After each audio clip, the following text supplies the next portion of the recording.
a 19-year-old young man named Reggie Cole entered one of the strongest prisons in America, where he had to face the king of this prison, who was dubbed El Diablo, which means the devil. Despite the violent events that happened to Reggie in his confrontation against the devil, and this confrontation eventually led to something happy that was never expected. A story with exciting events and an unexpected end. So let's watch the events of this story together. Today's story is about Reggie Cole. Reggie was still a child when his family moved to Los Angeles in 1985. They moved to a dangerous area where the crime rates and violence were rising continuously, and many gangs were operating. Reggie was the youngest brother of 2 boys and 2 girls. He was just 10 years old, and one of his older brothers, Kenny, who was 15 years old, joined one of the violent gangs in that area. At the time, he began to get into big problems, and the gang he was in at skirmishes and violent armed conflicts with another gang. One day, the members of the second gang, the hostile gang, launched a surprise attack on Kenny's gang.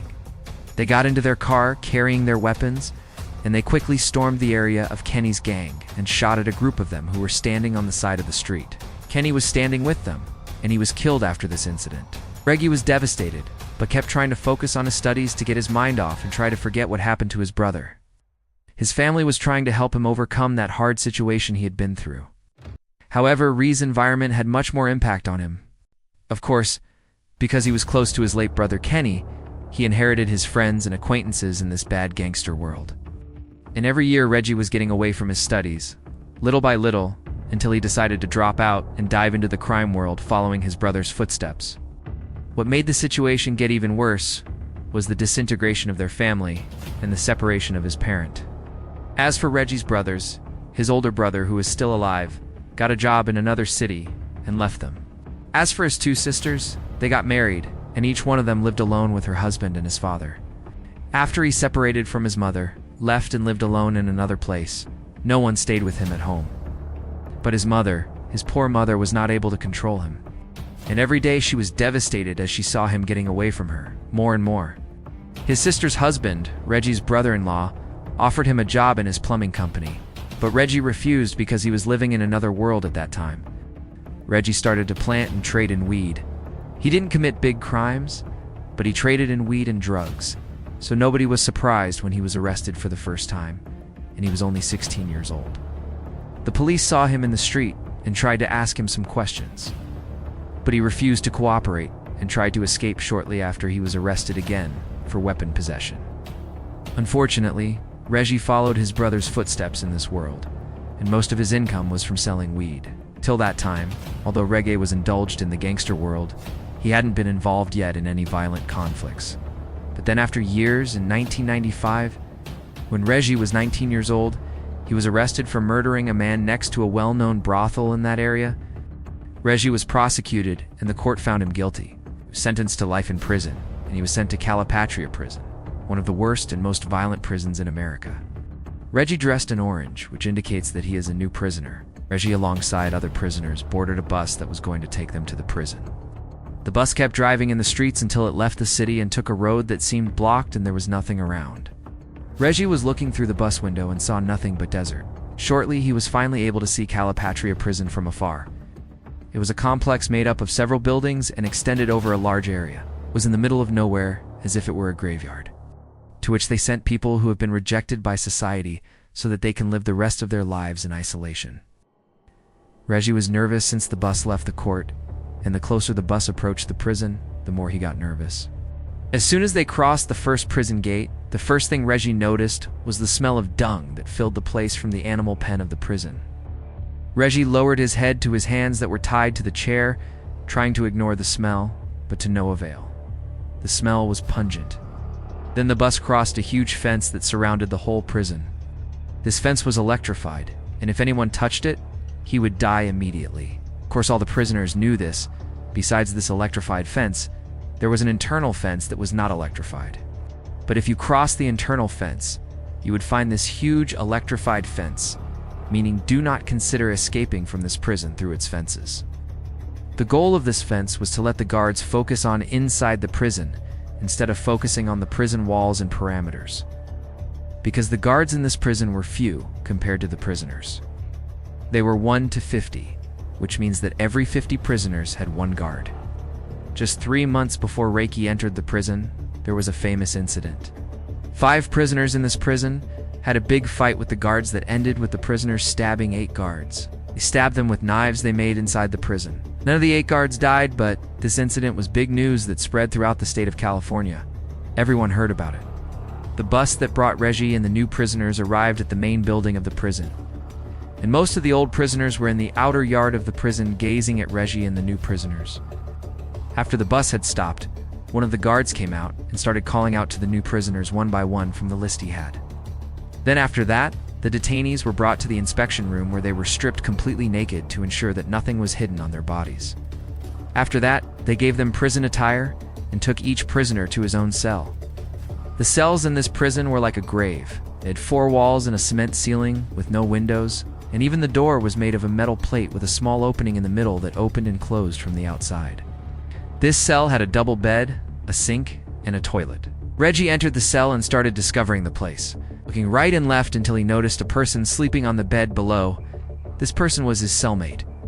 As soon as the latter saw Reggie turned his face to the other side, avoiding eye contact with him, even though this cellmate was the person closest to him most of the time. Reggie did not know who he was, so he did not want to provoke him by mistake. He could be a dangerous person. Reggie was convinced that to survive in this place, he must avoid even talking with the other prisoners. When Reggie entered the cell, he avoided talking to his friend. And even without seeing him, he used the ladder to climb up to his bed and laid on his back and started gazing at the ceiling. From the first week in prison, Reiki knew how dangerous this place was, and that to survive, he must be careful of everything and everyone. The first lesson Reiki learned was when a group of prisoners suddenly entered their cell, and his cellmate tried to welcome them and be nice to them so they wouldn't hurt them. But these prisoners suddenly attacked him, beat him, and raped him while Reiki was sleeping on his bed above, trying to ignore the situation and pretending to be sleeping, so that they wouldn't hurt him because his cellmate didn't try to fight or resist them. This was repeated several times, and every time these prisoners broke into their cell and did the same thing to his cellmate. And every time Rady tried to pretend to be sleeping and ignored the situation, although he was listening to what was happening. From that time, Reggie realized that he needed to fight to survive in this place. He noticed that many of the prisoners had handmade knives, which means they used normal things, but in one way or another, they turned them into knives and sharp things. So he also had to make his knife. The only tool he had was his toothbrush. Using a stone, Reiki kept sharpening the tip of the brush until it became sharp and ready to be used in stabbing. So his toothbrush became his knife. Every day, the prisoners had the right to go out to the prison's outer yard.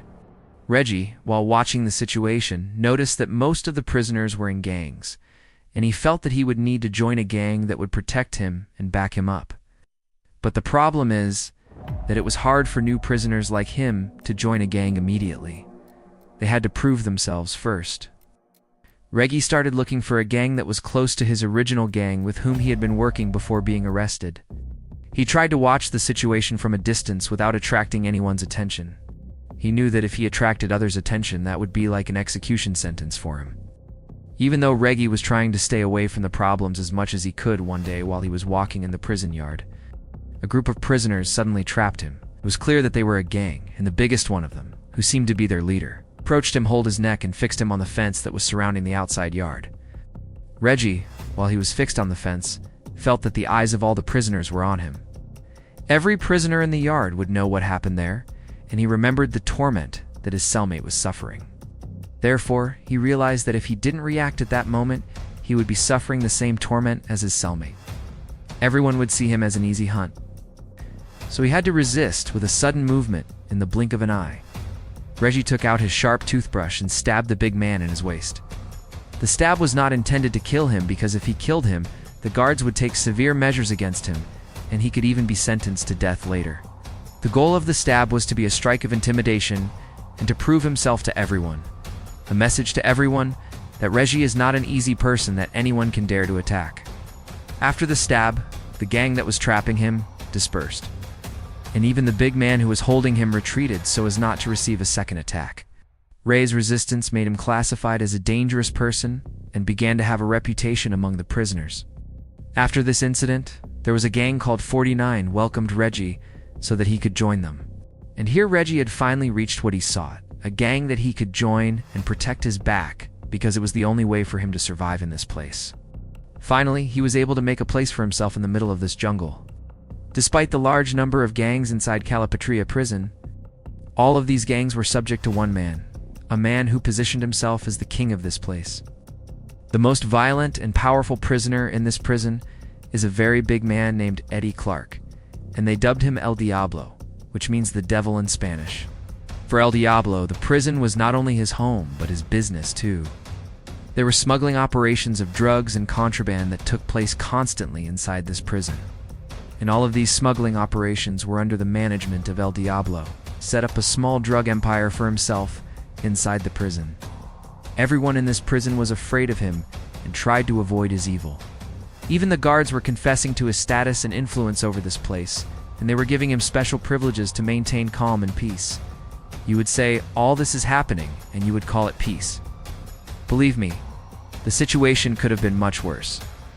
Every prisoner was inside this prison due to a murder case or a very violent case, so this place could turn into hell at any moment. And the guards were trying to preserve peace as much as they could, and their leniency with the El Diablo and granting him distinctions was part of the necessary concessions. In this way, El Diablo took full control over the prison, and no one dared to confront or object to him, neither the prisoners nor the guards. As for Reiki, he was comfortable with his new situation with his gang, and not only felt safe, but he even felt like he was a human being. Again, he could go out with his gang and play basketball, or they could sit in the yard and talk in complete safety. He had people around him that he trusted, people he felt had his back, and just like all the prisoners, Reiki knew that he should always avoid El Diablo and should never attract his attention. Everyone knew the story of El Diablo, who, although he was only 34 years old, spent 20 of his life in prison, even when he was a teenager, and entered the juvenile prison when he was 13 years old. He assaulted another teenager. He beat him until he died. He was a savage from a young age. After he turned 18 years old and got out of the juvenile prison, he returned to the world of gangs, and it did not take long until he was arrested again. After he broke into an old woman's house, assaulted her, and killed her son, who tried to defend her in front of her.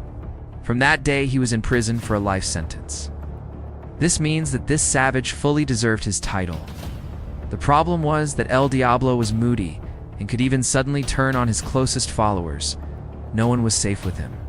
And of course, since he was the king in this place, he always got what he wanted, no matter what the situation was. Over the next 2 years, Reggie lived a relatively quiet life in this prison. He stayed away from El Diablo and did not get into any problems or make enemies for himself. For years passed and things were calm. During these 4 years, Reggie directed a lot of his effort and energy to exercise and strengthen his body and muscles. So he built himself a very good body. His strength has greatly increased. The emaciated teenager who entered this prison when he was 19 years old has become a 24-year-old young man with a strong muscular structure. Fortunately for him, he focused on building his muscles and body during these past years because he will need all of his strength for the upcoming events. Over time, El Diablo's situation has become worse. He became addicted to alcohol and was always drunk. And when violence and drunkenness are mixed, they will give you a result worse than anything you can imagine. Even those closest to El Diablo have become afraid of him. Just one wrong look from one of them could make El Diablo hit him, stab him, or even rape him. The situation of this savage devil was becoming more and more crazy every day. And although Ray had succeeded in avoiding him for the past 4 years, fate would bring him into direct confrontation with him. In October of 2000, prisoners were in the other yard and one of them took a pebble and threw it on the back of one of the guards. The guards immediately ordered all the prisoners in the yard to lie down on the ground to search them. During the search, one of the guards saw a handmade knife that the prisoners used thrown on the floor. Maybe one of the prisoners threw it before the search so that they would not discover that he had it. The guards did not know that the knife belonged to El Diablo's cellmate, who was his closest assistant and most trusted person. The guard raised the knife and asked the